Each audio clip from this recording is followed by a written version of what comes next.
merencanakan upaya untuk bisa mendukung jalannya MotoGP Mandalika 2023 kali ini? Silakan Bu Maya.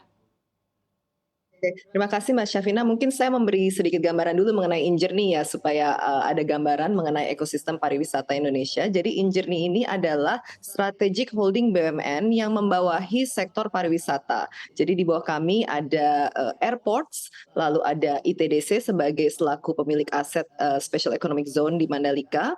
Kita ada juga TWC yang membawahi Candi Borobudur, Candi Prambanan, lalu yang aset yang baru ini kami terima yaitu TMII. Lalu kami juga ada retail under Sarinah dan juga hotel network under Hotel Indonesia Nature, di mana ada 113 hotel BUMN yang kami run under ekosistem pariwisata BUMN di bawah Injourney. Jadi memang ekosistem pariwisata ini dari hulu ke hilir. Dan nanti juga aviasi juga digabungkan sehingga semua lini ini bisa terjaga dari hulu ke hilir ya, dari mulai airport sampai aviasi sampai retail, destination development dan retail. Nah, dengan konteks tersebut, rencana Injourney dalam mendukung dan mempromosikan MotoGP pastinya akan menggunakan ekosistem di bawah Injourney Group. Jadi dari support dari kami dari mengenai aviasi dan juga dari airport, lalu juga dari ITDC sendiri dari destination development, lalu juga dengan retail dan lain sebagainya, itu semua dalam ekosistem kami untuk mempromosikan dan mempromosikan, merencanakan dan mendukung acara ini. Sebagai gambaran, kami juga pastinya bekerja sama dengan Kemenparekraf untuk mempromosikan nation branding Indonesia. Karena memang kita ketahui bahwa event ini seperti MotoGP, ini tidak hanya sekedar event sebenarnya. Ini adalah katalis untuk the development of destination. Jadi ini adalah katalis untuk destination development, di mana dengan suatu event, economic impact yang didapatkan ini sangat luar biasa. MotoGP tahun lalu kita mendapatkan secara nasional economic impact itu 4,5 triliun dari satu event. Dan juga impression yang didapatkan di seluruh dunia untuk Mandalika dan untuk Indonesia adalah 450 juta impression. Jadi bisa dibayangkan impact-nya sangat luar biasa untuk satu event MotoGP ini. Jadi memang tidak bisa dibilang hanya suatu event ya, tapi event ini adalah katalis dari development suatu destinasi dan juga nation branding untuk Indonesia maupun destination branding untuk Mandalika. Iya, dan kira-kira dengan impression ini apa yang akan membedakan MotoGP Mandalika 2023 dengan 2022? Impression apa lagi yang mungkin bisa didapat dari pagelaran tahun ini? Ya, mungkin perbedaan yang signifikan adalah mengenai infrastruktur ya. Kalau 2022 itu kan pertama kali kita menyelenggarakan MotoGP. Jadi saat itu pun sirkuitnya masih baru, infrastrukturnya masih kita juga membangun. Sirkuit itu homologasi kalau tahun lalu itu H-3.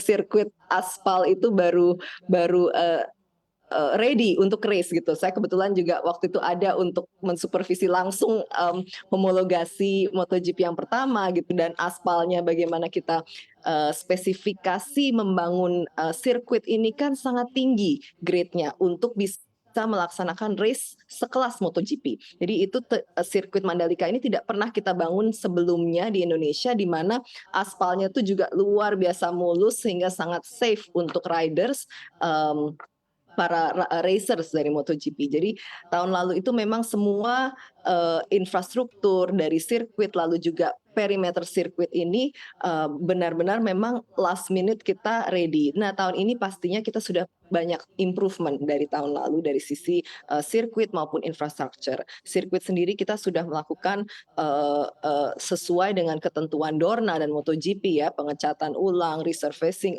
dan pembersihan ulang untuk sirkuit, lalu juga perapian di sirkuit, sekitar sirkuit, make sure safety-nya juga aman untuk riders dan juga untuk experience pengunjung, di mana juga gedung parkir sudah terbangun, kita ada jembatan yang mungkin flow-nya tahun lalu karena memang infrastruktur itu baru terbentuk masih belum maksimal. Nah tahun ini kita memaksimalkan beberapa infrastruktur yang telah dibangun sehingga kami harapkan dari racer sendiri experience-nya juga safe dan aman, tapi juga race-nya tetap seru ya. Tapi juga dari sisi pengunjung itu memiliki experience yang lebih baik dari tahun lalu dari sisi flow dan dari sisi overall experience of the MotoGP race. Ya betul, karena saya tahun lalu juga berada di sana dan memang betul infrastruktur menjadi PR utama. Tetapi yang nggak kalah menjadi PR utama juga Bu Maya, ini adalah terkait akomodasi yang juga disebutkan oleh Pak Sandiaga Uno ini menjadi PR. Daya tarik besar selain MotoGP ini sendiri jika dibandingkan dengan tahun lalu. Ditambah tahun lalu nih ada bumbu-bumbu dengan adanya Mbak Rara. Ini juga menghiasi MotoGP tahun lalu. Kira-kira tahun ini dengan akomodasi yang masih terkendala dari segi penginapan dan segala macam, apalagi yang menjadi daya tarik dari MotoGP Mandalika? Oke. Nah, mungkin seperti saya sampaikan tadi ya, event ini kan sebenarnya tidak hanya sekedar event. Event ini untuk Indonesia, untuk suatu destinasi adalah katalis dari destination development.